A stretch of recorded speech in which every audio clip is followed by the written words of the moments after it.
네, 오늘은 금신상에게 절을 요구하는 시대라고 하는 제목으로 하나님의 말씀을 함께 생각하려고 합니다. 오늘 말씀은 다니엘서의 주인공인 다니엘이 아니라 그의 친구들로 그 중심이 옮겨가게 됩니다. 왜 다니엘이 빠졌을까? 그의 세 친구들을 얘기하는데 왜 빠졌을까 하는 것에 대해 구체적으로 성경이 기록하고 있지 않기 때문에 잘 알 수 없지만 분명히 오늘 이 본문에 일어나는 이런 사건이 진행되는 동안에 다니엘이 그곳에 같이 있지 않았다 하는 것을 알 수 있습니다. 타 지방에 혹은 타국에 갔을 수도 있고 어떤 특별한 입법이나 혹은 군사적인 회의가 어디에서 진행되고 있었을 수도, 그것도 아니라면 병으로 공식적인 행사에 참석이 불가능해서 다니엘이 빠졌을 수도 있고, 그의 위치가 남의 간섭을 받을 만한 위치에 있지 않았기 때문에 여기에 기록이 되었다, 그렇게 얘기하는 신학자도 있지만, 어쨌든 분명한 것은 다니엘이 그의 친구들과 함께 있지 않는 순간에 있었던 일이라고 하는 것이죠. 그래서 우리가 다니엘서를 보면서 다니엘을 통한 모습을 통해서 우리 각자 한 사람 한 사람에게 주는 여러 가지 그 교훈들을 받게 되는데, 그런 것을 넘어서 오늘은 다니엘의 세 친구들을 통해서 우리에게, 우리 공동체에게 주시는 메시지로 받아도 좋을 것 같다는 생각을 하면서 말씀을 여러분들과 나누게 됩니다. 다니엘이 느부갓네살 왕의 꿈을 해석해서 나라의 지혜자들이 모두 죽을 뻔한 그런 곳에서 살려낸 사건이 있을 후에 오랜 시간이 지나서 약 그 연도를 계산해 보면 한 15년 정도 지난 이후에 오늘 사건이 일어나게 됩니다. 느부갓네살 왕이 금으로 된 신상을 만들어서 두라 평지에 세우게 되는데, 높이가 60규빗이고 넓이가 6규빗이라고 했으니까 요즘으로 말하면 높이는 28m 정도 되고 넓이는 한 3m가 조금 안 된다고 말할 수 있습니다.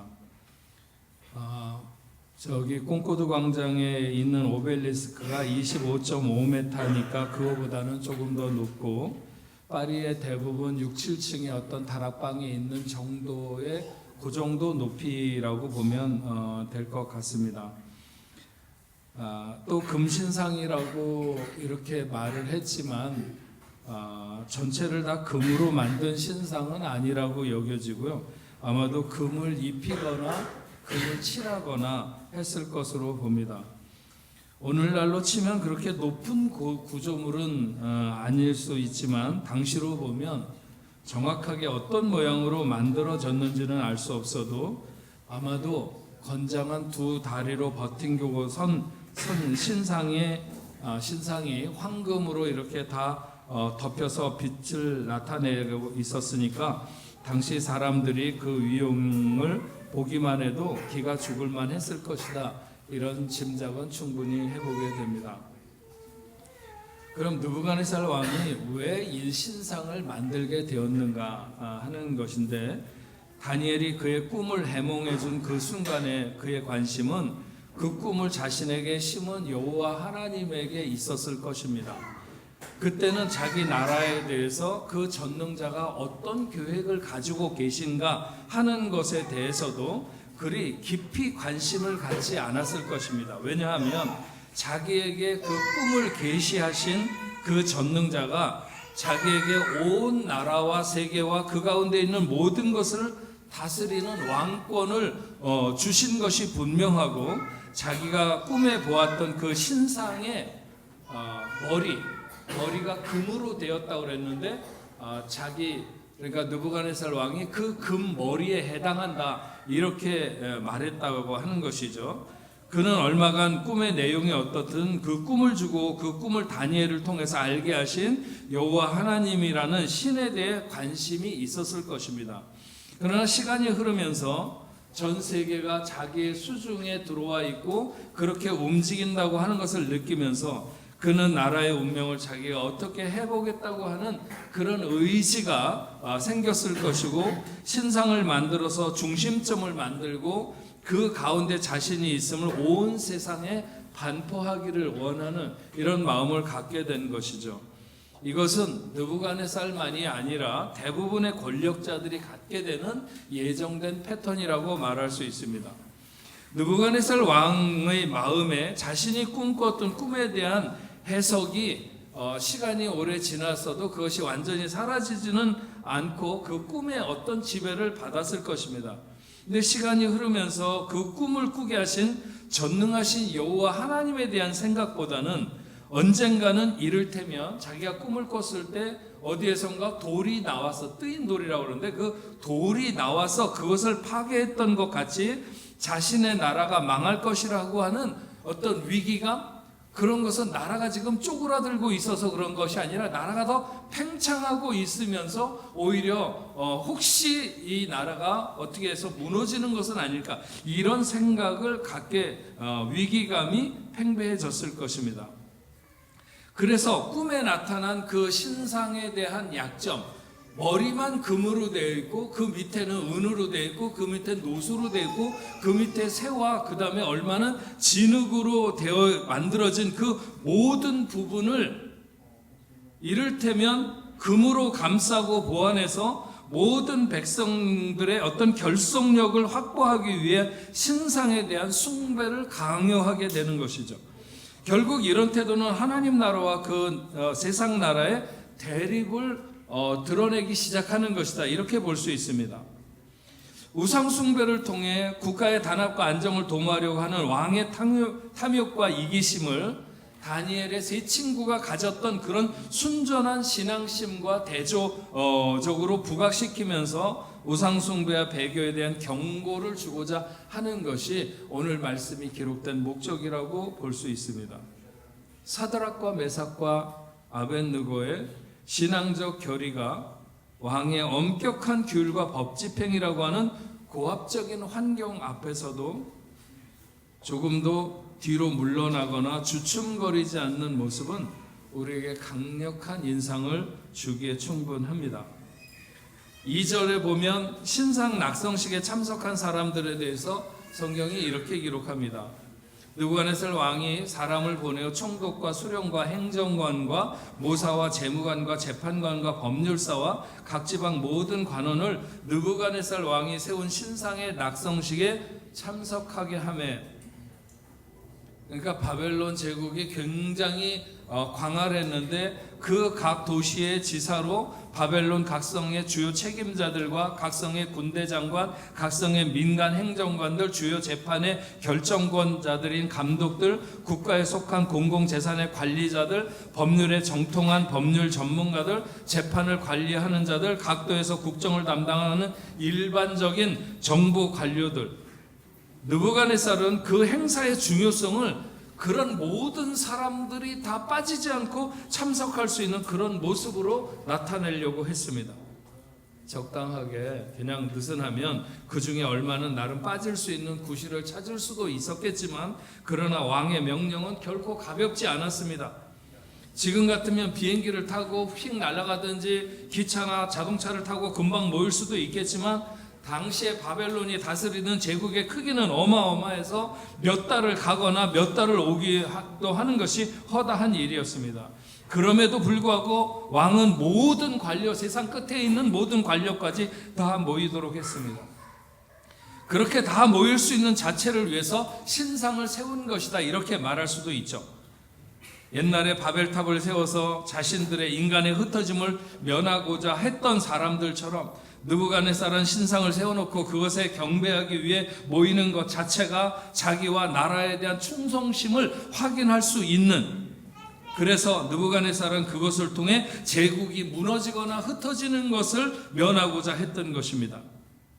느부갓네살 왕이 그렇게 모여서 하라는 것, 그렇게 온 땅 끝에서부터 모든 관리와 모든 조직에 속해 있는 사람들을 다 불러 모아가지고 하라고 하는 것은 어떻게 보면 아무것도 아닌 일이었습니다. 그 사람들에게 너희가 무슨 요즘 라마단처럼 한 40일 굶어야 된다 하는 것도 아니고, 아니면 어디 높은 에베레스트 같은 산을 올라갔다 내려와야 한다는 것도 아닙니다. 그냥 나팔 소리 나고 피리 소리 날 때 왕이 만든 신상에 엎드려서 절을 하면 된다는 간단한 것이었습니다.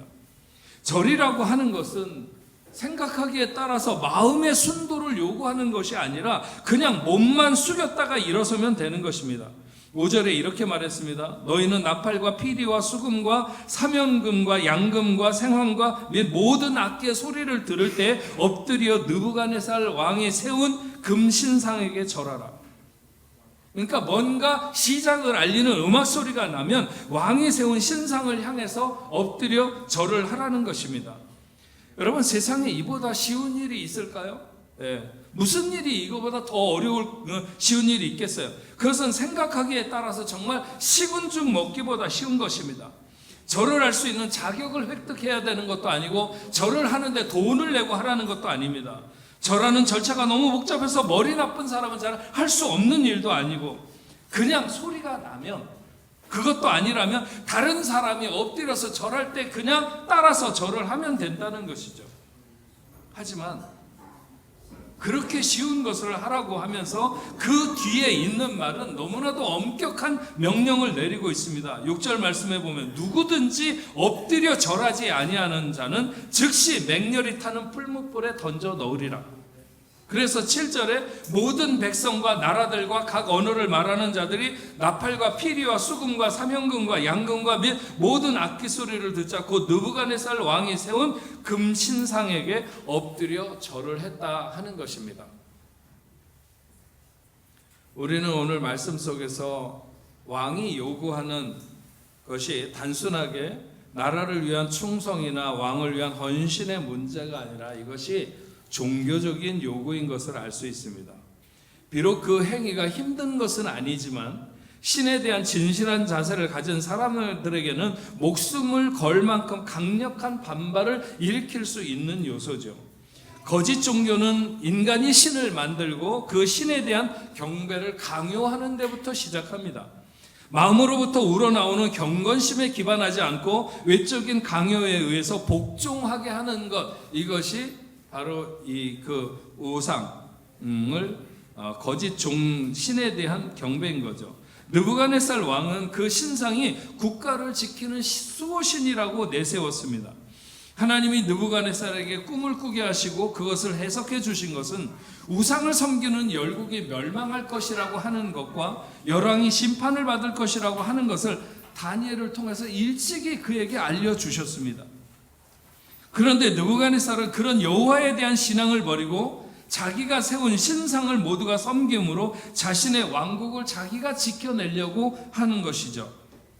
그는 그 앞에 2장 47절에 그렇게 고백했었습니다. 왕이 대답하여 다니엘에게 이르되 너희 하나님은 참으로 모든 신들의 신이시오 모든 왕의 주제시로다. 그러나 이런 왕의 고백은 굉장히 피상적이고 일시적인 것이었다는 것이죠. 느부갓네살 왕은 국가에 대한 완전한 충성심을 인정할 기준을 자기가 세우게 됩니다. 그러기 위해서 그는 하나님을 배신하고 기껏해야 금칠해 놓은 신상에게 절을 하도록 했고, 만약 누군가가 그 명령, 그 우상에게 절하기를 거절한다면 왕과 나라에 대한 반역으로 간주해서 풀무불에 즉시 던져 놓겠다는 것이죠.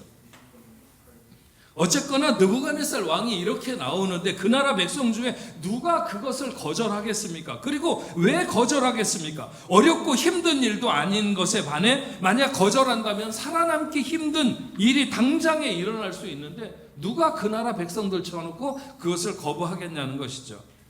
그러나 오늘 말씀이 기록된 가장 중요한 포인트는 그런 왕의 요구를 무시하고 절하지 않는 사람이 있었다고 하는 것입니다.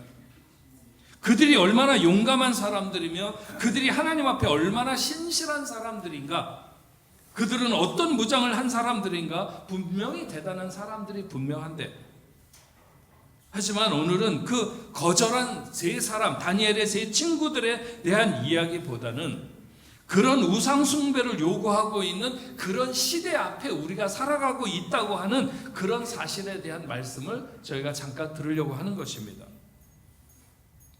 오늘 우리의 신앙 공동체를 금신상 앞에 절하게 하는 것은 무엇일까? 어떤 모양으로 그런 것은 오늘 우리 앞에 서서 우리의 절을 요구하는가 하는 것이죠.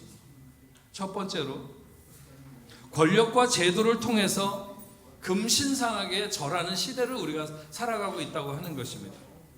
총독과 수령과 행정관과 모사와 재판관과 재무관과 법률사와 각 지방의 모든 관원들을 느부갓네살 왕이 세운 신상의 낙성식에 참석하게 했다는 것은 권력과 제도의 촘촘한 그물로 그들이 행하는 것을 뒷받침하고 있었다는 거죠. 그러니까 아무도 그 나라 백성이라면 쉽게 벗어날 수 없도록 했다는 것입니다. 여러분, 우리는 종교의 자유가 보장된 사회에 살아가는 것 같습니다. 그러나 정말 그럴까요? 정말 오늘 우리가 살아가고 있는 이 시대가 종교의 자유가 우리에게 주어진 것일까요? 느부갓네살 왕이 아주 모든 것을 원하거나 아주 어려운 것을 요구한 것이 아닙니다. 아주 단순한 한 가지를 요구하는 것 같았지만, 그러나 진실하게 하나님을 믿는 사람들에게는 양보할 수 없는 것이죠. 왜냐하면 신이 아닌 것을 신으로 인정하고 경배하라고 강조하고 있기 때문인 것입니다. 여러분들도 잘 아는 환용운의 시 중에 복종이라는 시가 있습니다. 남들은 자유를 사랑한다지만은 나는 복종을 좋아해요. 자유를 모르는 것은 아니지만 당신에게 복종하고 싶어요. 복종하고 싶은데 복종하는 것은 아름다운 자유보다도 달콤합니다. 이것이 나의 행복입니다. 그러나 당신이 나더러 다른 사람에게 복종하라 하시면 그것만은 복종할 수 없습니다. 다른 사람에게 복종하려면 당신에게 복종할 수 없는 까닭입니다. 바로 이것이죠. 다른 사람에게 복종하려면 당신에게 복종할 수 없는 까닭에 복종할 수 없다고 하는 것입니다. 제 아내가 가끔 우리는 참 너무 감사한 시대를 사는 사람들이라고 하는 그런 얘기를 지난 코로나를 지나오면서 몇 번을 저에게 얘기를 했습니다. 왜냐하면 그래도 우리가 이런 코로나나 이런 어려움을 겪는 것 같아도 우리는 전쟁을 겪지도 않은 세대이고, 우리가 사는 시대까지만 해도 그래도 우리가 풍부하게 누리고 괜찮게 살 수 있는 시대라는 거죠. 그러나 지금 우리의 어린 자녀들, 이제 초등학교를 다니거나 이제 태어나거나 하는 어린 자녀들이 살아갈 세상에는 도무지 어떤 일이 일어날지, 코로나나 아니면 그 밖에 여러 가지 그런 알 수 없는 일들이 일어날 것에 대해서, 세상이 어떻게 변할지에 대해서 너무 걱정이 된다는 것입니다. 학교에서 아이들에게 동성 간의 사랑을 나쁘게 보아서는 안 된다고 가르치는 것이 프랑스만이 아니라 한국에서도 마찬가지고, 성경을 함부로 읽어서는 안 되는 책의 목록 중에 넣는다든지, 얼마나 많은 하나님의 뜻과 성경에 반하는 내용들이 점점 더 법으로 제정되고 점점 더 우리의 생활을 억제해 오는지 모릅니다. 지금 한국 교회 주일학교가 없는 교회가 얼마나 많은지 모릅니다. 제도가 밀고 들어오는 시스템에 다 내어주어서 시작해서 그렇게 되는 거죠. 결국 따지고 보면 모두 권력과 제도에 굴복하는 공동체, 가정, 그래서 신상 앞에 나가서 절을 할 수밖에 없게 되는 이런 시대를 우리가 살아가고 있다고 하는 것이죠. 정말 맑은 영성으로 깨어서 시대를 통찰하고 거부할 것을 일찍부터 거부할 수 있도록 가르치고 우리 스스로도 그렇게 실천하면서 살아가야 한다는 것입니다. 물론 이것은 결국 하나님을 얼마나 사랑하느냐 하는 것이며, 또 얼마나 하나님 앞에 용기 있는 사람으로 이 시대 앞에 설 것인가 하는 그런 것에 의해서 결정되는, 우리는 그런 시대를 살아가고 있다고 하는 것입니다. 두 번째로 분위기적으로 금신상에게 절하는 요소들입니다. 여러분, 갈멜산에서 엘리야가 바알의 선지자들과 아세라 목상을 섬기는 선지자들과 대결을 벌릴 때 850대 1이었습니다. 그 분위기가 어떠했을 것 같습니까? 분위기로만 보면 신의 역사가 어느 쪽에 임할 것 같은 것을 느낄 수 있습니까? 그 850명의 선지자들이 야단 법석일 때 정말 뭔가 일어날 것 같지 않았겠습니까? 그런데 그에 반해서 겨우 초라한 선지자 한 명 달랑 서 있는 것과는 굉장히 대조적이죠. 그래도 불은 어디에 임하게 됩니까? 하루 종일 그 많은 사람들이 각자의 정성을 보이며 소리 지르고 난리를 쳐도 하늘의 불은 내려오지 않았습니다.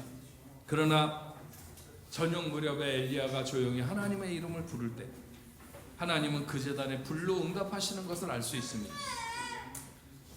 하나님 없다고 까불고 큰 소리 치는 사람이 얼마나 많은지 모릅니다. 놀기에도 부족한 시간에 교회 가서 시간을 허비한다고 한심하게 생각하는 사람들도 많습니다.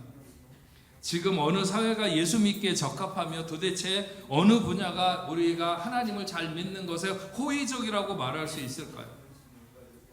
저는 이 프랑스도 보면은 아이들 우리 애만 하더라도 시도 때도 없이 뭐 주일날 학교에 무슨 행사한다 무슨 활동한다고 나오라고 하고, 제가 있는 그 사는 에펠탑 옆에 공원은 1년에 도대체 마라톤 대회를 몇 번이나 하는지 모르겠어요. 교회 가야 되는데 맨날 길을 막아놓고 교회 가지 못하게 다른 날 하면 좋잖아요. 토요일 날 하든지 뭐 아니면 또 다른 노는 날 하든지 꼭 주일날 하는 거예요. 오늘 길도 막는데 그냥 교회 가지 말고 집에서 있자 뭐 아니면 내일 뭐 홈페이지에 올라오면 그거 보고 예배드리지. 분위기에 지지 않는 여러분 되기를 바랍니다. 불이한 조건을 이기고 우리를 가로막는 분위기를 이기고 오늘보다 훨씬 더 우리를 힘들게 우리를 옥죄이고 가로막아도 우리는 이 시대에 세워지는 신상에게 절해서는 안 됩니다. 물론 그 신상은 우리 눈앞에 거대하게 세워져 있는 아니면 뭐 이렇게 잘 짜여진 어떤 법이나 그런 거 제도 말고도 얼마든지 우리의 삶을 파고들고 있습니다. 우리를 중독시키는 수많은 것들, 우리를 병들게 하는 퇴폐한 것들, 분위기에 젖어서 스스로 끌려가 신상에게 절하는 우리는 되지 말아야 한다는 것이죠. 예? 우리 아이들 키우는 우리 중고등부 학생들도 있는데 우리 엄마 아빠들이 제일 걱정하는 게 뭔지 아세요? 게임 좀 그만했으면 좋겠다. 이런 것들이 다 우리를 중독시키는 거예요. 중독시키는 거. 아니 나만 하나 뭐 우리 반에 있는 애들 80% 90%가 다 아니 나만 빼놓고 다 해도 그런 것에 우리가 중독되어서 끌려가서는 안 된다고 하는 것입니다. 지금 세상의 모든 사람들이 그렇게 살고 있는데 어떻게 그런 변명이 통하지 않는 그런 시간과 그런 그 장소 앞에 서게 되는 날이 오게 될 것이라고 하는 것입니다. 그러니까 세상 분위기와 하나님 원하시는 것에 대해서 우리는 잘 통찰하고 구분하고 내가 서야 될 자리, 내가 해야 될 것, 내가 거부해야 될 것, 이런 것을 우리는 분별해야 될 줄로 믿습니다. 세 번째, 반짝이지만 생명 없는 것에 절하게 하는 것을 우리는 깨달아야 합니다. 반짝이지만 생명 없는 게 뭘까요? 금입니다. 금으로 신상을 만들고 금 신상에게 절하라, 금 신상에게 엎드려 절하니라. 금을 강조하고 있는 게 역력합니다. 황금 만능의 시대를 살고 있죠. 금이 힘이고 금이 능인 것 같은 세상이지만 그러나 여러분 그 금에 생명이 있는 것이 아닙니다.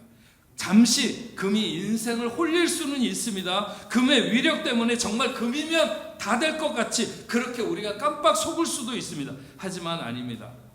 그리고 앞에서도 말했지만 정말 그런 금 신상을 세워놓은 게 아니에요. 금 칠만을 해놨어도 우리는 그것을 금 신상, 마치 그게 전부가 금인 것처럼 생각할 수도 있죠. 물론 제가 보면 여기 그 알렉산더 대왕 다리라든지 아니면 앵발리드 위에 그 금칠해 놓은 거 거기 금칠만 하는데도 금이 엄청나게 들어간다고 그래요. 그러니까 이런 금신상을 만들어 놓고 금을 뭐 얇게 입혔든지 칠을 해놨든지 거기에도 많은 금이 들어갔겠지만 사람들은 그 번쩍이는 금이 엄청 대단해 보였을지 모릅니다. 그러나 그 안은 빈 것이고 아니면 돌이 들었거나 세상에 금의 기대를 걸고 살아가는 사람들이 너무 많습니다. 금을 얻을 수만 있다면 무엇에든지 절을 할 수 있는 사람들이 세상에 넘쳐나죠. 하지만 도대체 세상의 수많은 사람들 중에 누가 금으로 만족했습니까? 요즘 유튜브를 많이 하는데 정말 어떤 가치 있는 일을 위해서 그 일에 매달리고 그렇게 살아가면 좋을 텐데, 제가 볼 때는 모두 금을 캐는 사람들처럼 유튜브 광산에 매달려 금을 캐는데 정말 평생을 그렇게 살다 보면 후회가 많이 남을 것 같아요. 그래서 유튜브를 하던 사람들이 조금 그걸로 돈 벌다가 안정되면 내가 이걸 계속 해야 되나? 그래서 때려쳤다가 또 돌아왔다가 그런 사람들을 많이 보게 됩니다.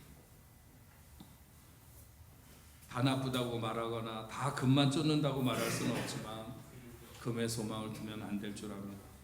하나님은 우리에게 금을 생활을 위한 필요로 주셨지 목적으로 주시지는 않았습니다. 금이 우상되지 않기를 바랍니다.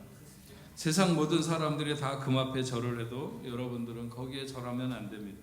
오히려 생명을 위해 금을 사용하시는 여러분 되시기 바랍니다. 지난 주일에 무선 마이크 통역기 이런 거 하는 거 하실 분 얘기하라고 그랬는데, 너무 많은 분들이 그 자기가 해놓겠다고 그래서 제가 3팀에서 잘랐습니다. 늦게 얘기하신 분들은 다음에 다른 일 하실 때 하라고. 여러분들은 금을 벌어들이는데 마음이 뛰는 사람들이 아니라 금이 흘러가게 되는데 마음이 뛰는 여러분들이 되면 좋겠습니다. 그것이 내 형편에 맞게 어떻게 되든지 간에, 여러분들도 아는 얘기 중에 어떤 사람이 죽어서 이렇게 죽으면 데리고 가는 사람 뭐라 그럽니까? 뭐라 그러죠? 저승사자가 당신 이제 죽었다고 그래가지고 이렇게 데려가려고 그러니까 자기는 그동안에 살면서 악착같이 모은 이 금을 꼭 가져가야 되겠다고 가져가게 해달라고 그러라고 그랬다는 거예요. 그래서 그 금을 가지고 가다가 천국 문 앞에서 베드로를 만났습니다. 그래서 넌 뭘 그렇게 짊어지고 들어가냐? 그랬더니 금이라고. 그랬더니 베드로가 그렇게 얘기했다 그러죠. 넌 왜 여기 보도블록 그 재료를 그렇게 싸질머지고 오냐고 그렇게 얘기했다는 말이 있는데, 우리가 반짝이는 금이든지 반짝이는 돌이든지 다 똑같을 수 있는 것에 속아서 하나님이 주신 우리의 소중한 인생을 거기에 목매고 살아가는 어리석은 사람들이 되지는 말아야 될 줄로 믿습니다. 오늘 말씀에 의하면 권력과 제도 속에 파고드는 금신상, 또 여러 가지 문화와 이런저런 분위기로 만드는 금신상, 반짝이지만 생명 없는 금신상, 이런 것들이 우리에게 절을 요구하는데 맑은 통찰력으로 결코 그런 것에 절하며 끌려가지 않는 그런 뽕레포 성도 여러분들 다 되시기를 주의 이름으로 축원합니다. 우리 같이 찬양하겠습니다. 세상 유혹 시험이 내게 몰려올 때 나의 힘으론 그것들 모두 이길 수 없느니 거대한 폭풍 가운데 위축된 나의 영혼 어찌할 바를 몰라 헤매고 있을 때 주를 찬양 손을 들고 찬양. 전쟁은 나에게 속한 것이 아니니 주를 찬양 손을 들고 찬양. 전쟁은 하나님께 속한 것이니 같이 찬양하겠습니다.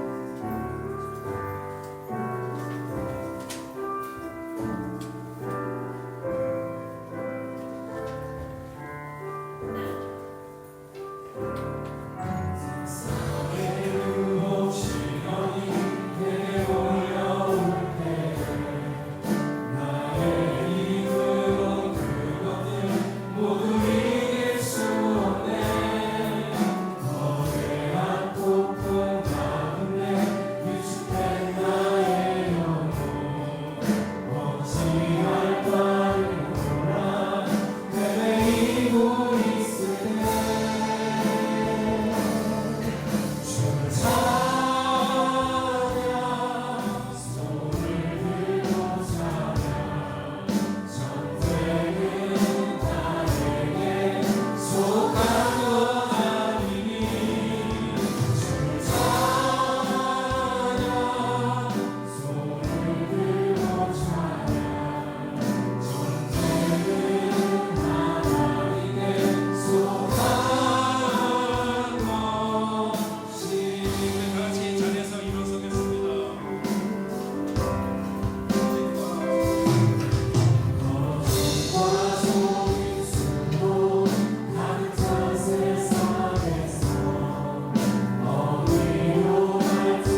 순종하는 여러분 되시길 바랍니다. 어떤 분위기가 만들어진다 할지라도, 어떤 문화와 예술과 아니면 그 어떤 분위기든지 간에 그런 모든 것 앞에 우리가 기죽지 아니하고 하나님을 믿는 그 정결함으로 우리가 나갈 수 있는 우리가 될 수 있게 해달라고. 반짝이는 금이라 할지라도 그것에 우리가 목숨 걸지 아니하고 오히려 그런 것들이 하나님의 뜻 안에 흘러가는 것에 우리의 소망을 두고 살아갈 수 있는 우리가 될 수 있게 해달라고. 우리 그런 결단을 가지고 우리 주여 한번 외치고 기도하겠습니다.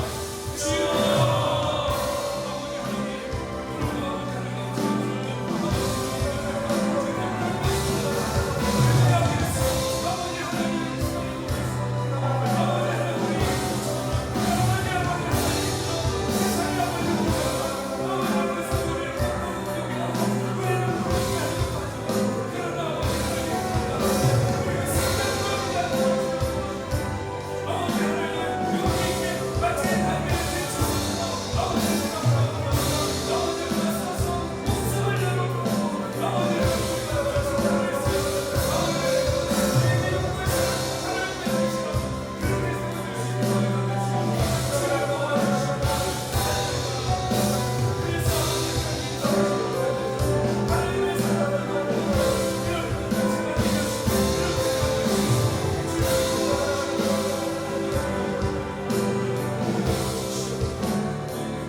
신상에게 절을 하라고 하는 것이 느부갓네살 왕의 명령으로 바벨론 제국에 있는 모든 나라와 백성들이 다 들어야 했던 것처럼, 어쩌면 우리가 살아가고 있는 이 세상의 여러 가지 권력과 제도와 또 아버지 안에 시대를 이끌어가는 나라들이 이렇게 하나님의 뜻을 행하며 하나님의 뜻대로 살아가려고 하는 다니엘의 세 친구 같은 우리들에게, 금신상에게 절을 하라고 요구하는 이런 것을 우리가 맡고 있는데, 아버지 하나님, 우리로 하여금 영적인 맑은 통찰력이 있게 하시고 또 그런 것들을 능히 대항해서 넉넉히 이 시대 가운데서 하나님의 백성으로 서기에 부족함이 없도록 주님 도와주시옵소서.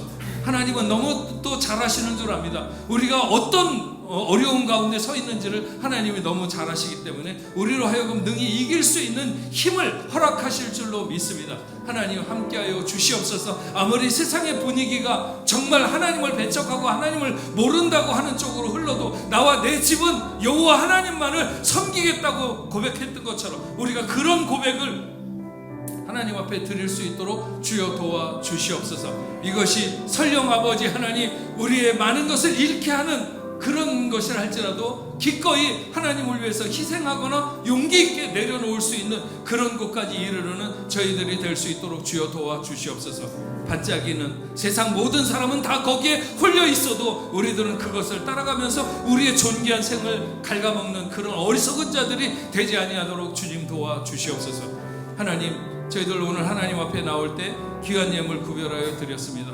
하나님, 우리가 이것을 금으로 여기기보다는 하나님께서 주신 거 하나님께로 다시 흘러가는 것에 대해서 아깝지 아니하고 감사한 마음으로 돌려드리는 모든 하나님의 자녀들, 저들의 가정과 저들의 꿈과 비전 위에 역사하여 주시옵시고, 특별히 이제 자라나는 우리의 새싹 같은 자녀들, 아버지 하나님, 그들이 살아가는 세상에서도 그들이 용기 있게 하나님을 믿고 따라갈 수 있는 그런 믿음을 허락하여 주시옵기만을 간절히 바라고 원합니다. 하나님 아버지, 우리 교회와 더불어 협력하고 있는 선교지들마다 주님 찾아가 주시고, 아버지 하나님, 이 어려운 시대에도 용기 있게 복음을 위해서 헌신하고 힘쓰는 그곳에 하나님 능력을 부어 주시옵기만을 간절히 바라고 원합니다. 오늘은 3월의 치유절입니다. 질병으로 인하여 고통받거나 힘들어하는 하나님의 자녀들 있는 줄 압니다. 어디가 어떻게 아프든지 우리가 다 헤아릴 수 없지만 주님 찾아가 주시어서 저들을 어루만져 주시옵시고, 아버지 하나님, 저들의 육체와 저들의 정신, 영혼, 아버지 하나님 모두 건강하도록 하나님 붙들어 주시어서 마음껏 하나님 앞에 뛰며 기뻐하며 영광 돌릴 수 있도록 인도하여 주시옵소서. 어린아이에서부터 어른까지, 우리의 머리끝부터 발끝까지, 우리의 피부에서 보이지 않는 속 깊은 곳까지, 아버지 하나님, 어떤 요소 때문에 우리가 병들었든지 힘들든지 아버지 아프든지 이 시간 찾아가 주시옵시고, 예수의 이름으로 모든 질병을 물리쳐 주시옵시고 깨끗이 낫게 하여 주시옵소서. 예수의 이름으로 명하노니, 나사렛 예수의 이름으로 명하노니 모든 질병이 영적인 당신의 사랑하는 자녀들에게서 떠날지어다, 떠날지어다, 떠날지어다. 하나님 깨끗하게 고쳐주시옵시고 건강하게 회복되어 하나님의 영광을 노래할 수 있는 하나님의 귀한 자녀들 다 되게 하여 주시옵소서. 하나님 아버지, 오늘 하나님 앞에 나와서 예배드리는 우리 졸랑 노엘, 최규리, 홍인정, 고윤석, 김혜원, 강도현, 아버지 하나님 사랑하는 귀한 자녀들 함께하여 주시옵시고, 아버지 하나님 또 선교지에서 이렇게 오시는 우리 양성훈 선교사님 부부, 또 오래간만에 오시는 우리 정낙석 집사님, 아버지 하나님 모든 하나님의 귀한 자녀들 하나님의 사랑이 늘 저들 위에 머물 수 있도록 주여 도와주시고, 어디로 흩어지든지 무엇을 하든지 하나님 동행해 주시며 하나님 영광 돌릴 수 있는 귀한 백성으로 살아가도록 주여 도와주옵소서. 아버지 하나님, 세상이 어지럽고 메마르지만 두려워하지 않고 용기 있게 나갈 때 푸른 초장으로 인도하시는 하나님의 귀한 손길을 마음껏 누리며 살아가도록 주여 도와주옵소서. 이제는 우리 주 예수 그리스도의 은혜와 하나님 아버지의 크신 사랑과 성령님의 감화 감동으로 교통하심이 오늘 하나님 앞에 나와 예배하는 당신의 사랑하는 자녀들과 저들의 가정과 직장과 두고 온 고국에 세계 만방에 흩어져 복음을 전하는 모든 선교사들과 그 사역지 위에 이제로부터 영원토록 함께 있을지어다. 아멘.